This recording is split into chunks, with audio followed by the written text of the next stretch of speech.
ஸ்ரீ போகர் வாழ்வியல் சித்தாந்த மையத்தில் இருக்கும் அனைவருக்கும் வணக்கம். எல்லாரும் எப்படி இருக்கீங்க? சூப்பரா இருக்க போறீங்க.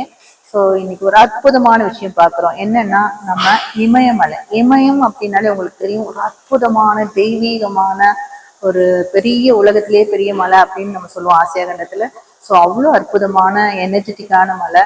அந்த மலை பாத்தீங்கன்னா என்ன சொல்றதுனே தெரியல, இறைவனே மலை வடிவமாக இருக்கக்கூடிய ஒரு அற்புதமான நிலைங்க.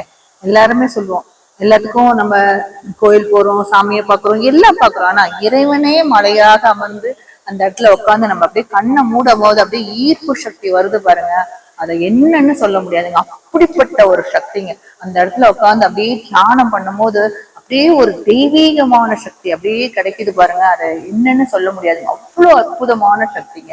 சோ அதுல உட்காந்து பாத்தீங்கன்னா காட்டுல பாத்தீங்கன்னா அந்த இடத்துல இல்ல காட்டுல நிறைய மூலிகைகள்லாம் நிறைய செடிகள்லாம் இருக்கிறதுனால அந்த காட்டுல அப்படியே பாத்தீங்கன்னா ஒரு நெகட்டிவ் அயான் இருக்குங்க. அதனால எனர்ஜி ஜாஸ்தியா இருக்கு. எவ்வளவு தூரம் நடந்தீங்களா, நம்ம கிட்டத்தட்ட ஒரு 1/2 கிலோமீட்டர் நடந்தா கூட நமக்கு மூச்சு வாங்குதுங்க. ஆனா அங்க நீங்க ரொம்ப மலை மேல கூட அப்படியே நடந்துட்டே இருந்தீங்கன்னா கூட மூச்சு வாங்கல, எனர்ஜி ஜாஸ்தியா இருக்குங்க.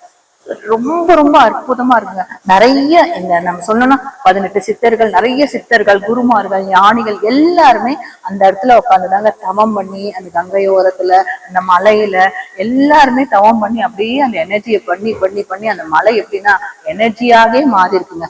அப்படிப்பட்ட ஒரு மலைகள் தாங்க இமயமலை. அந்த இடத்துல நீங்க பார்க்கும் போதே தெரியும், உங்களுக்குள்ளார அப்படி ஒரு எனர்ஜி அப்படியே ஸ்ப்ரெட் ஆகி அப்படியே உங்களுக்கு அப்படியே உள்ளுக்குள்ள ஒரு மாற்றம் தெரியும். அதே தினமும் அந்த இடத்துல உட்காந்து வீட்டுல உட்காந்து மெடிடேஷன் பண்ணணும்னா கொஞ்ச நேரம் ஆகும், நிறைய தாட்ஸ் வருங்க. நீங்க உட்காந்து 5 நிமிஷத்துல அப்படியே கண்ணை முன்னா அப்படியே 1 மணி நேரத்துக்கு அப்படியே நம்ம ஸ்டாச்சு மாதிரி ஆயிடுறீங்க. அப்படியே தாட்லெஸ்ஸா அப்படியே சூன்யத்துல போறவங்க. அப்படியே பாடி என்ன சொல்றீங்கன்னா அப்படியே காலி பாத்திரமா ஆகுது. இவ்வளோ எனர்ஜி கிடைக்குதுங்க. அற்புதமான எனர்ஜி கிடைக்குது. அதை நம்ம என்ன சொல்றதுன்னே தெரியலைங்க. அதனால வாழ்க்கையில ஒவ்வொருத்தரும் ஒரு தடவையாவது இமயமலை உட்காந்து தியானம் பண்ணுங்க. சித்தர்கள், ஞானிகள், குருமார்களை நீங்க நல்லா பண்ணுங்க. எல்லா இடமும் இந்த இடத்துல அப்படியே அவ்வளவு எனர்ஜி இருக்கு. இப்பயும் பாத்தீங்கன்னா போற வழி எல்லாம் ஆசிரமங்க, எல்லா சைட்லயும் ஆசிரமம். ஆசிரமத்துல பாத்தீங்கன்னாக்க எல்லாருமே இப்பயும் உட்காந்து அவங்க யாருக்கு எந்த அட்டாச் இல்லை டிட்டாச் இல்லை, வந்தீங்கன்னா வாங்க சாப்பிடுங்க அப்படின்னு எல்லாத்துக்கும் ஃப்ரீயா சாப்பாடு கொடுக்குறாங்க, தங்கத்துக்கு இடம் கொடுக்குறாங்க. எந்நேரமும் அவங்க அந்த கங்கை கரை ஓரம் அந்த மலைக்கிட்ட உட்காந்து தியானம் பண்ண பண்ண பண்ண அந்த எனர்ஜியே அப்படியே ஸ்ப்ரெட் ஆகுதுங்க. இந்த பிரபஞ்சத்துக்கு இந்த மாதிரி ஆட்கள்லாம் தாங்க எனர்ஜி போய் போய் அற்புதமான நமக்கு எனர்ஜியாக கிடைக்குதுங்க. இந்த விஷயத்துக்காக நீங்க எல்லாரும் நீங்க தியானம் நல்லா பண்ணுங்க, வீட்டுல பண்ணுங்க. ஆனா வாய்ப்பு கிடைக்கும் போது இந்த மாதிரி மலைகள்ல இயற்கை சார்ந்த இடத்துல உட்காந்து அருவி பக்கத்துல உட்காந்து தியானம் பண்ணி பாருங்க. உங்க வாழ்க்கை மிக மிக அற்புதமாக மாறும். மற்றொரு வீடியோல மற்றொரு இதுல நம்ம அற்புதமா பார்க்கலாங்க.